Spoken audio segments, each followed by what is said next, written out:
அறிவே மனம். உங்கள் உளவியல் சகோதரி எம்எஸ்கே பிரியா. நம்ம எதிர்முனையில் பேசுகிறவங்க யாராக வேணாலும் இருக்கலாம். நண்பர்களாக இருக்கலாம், உடன் பிறந்தவர்களாக இருக்கலாம், பெற்றோர்களாக இருக்கலாம்.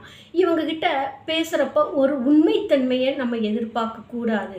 ஏன்னா அவர்களுக்கு எப்படி தெரியுமோ அப்படி தான் பேச தெரியும்.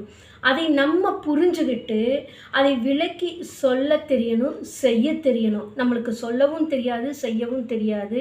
எமோஷ்னலாக வெளிப்படுத்திடுவோம். உணர்ச்சிகளை வெளிப்படுத்தக்கூடியது தான் கோபம்.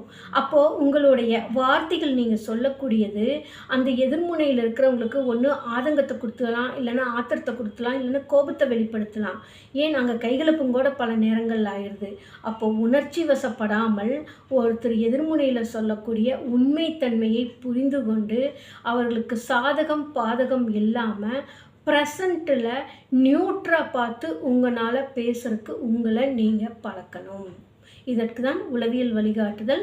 உங்களுடைய நாலேஜ் பார்த்து எங்கெங்கெல்லாம் பிளாக் ஆகுதுன்னு பார்த்து அந்த உண்மைத்தன்மை எப்படியெல்லாம் புரிஞ்சுக்கலான்னு வழிவகுக்கிறதுக்கு வழிகாட்டுதல் பகுப்பாய்வு மற்றும் வழிகாட்டுதலை கொடுத்துட்டு வரோம் எங்கள் MSK mind set knowledge mentorship ப்ரோக்ராமில்.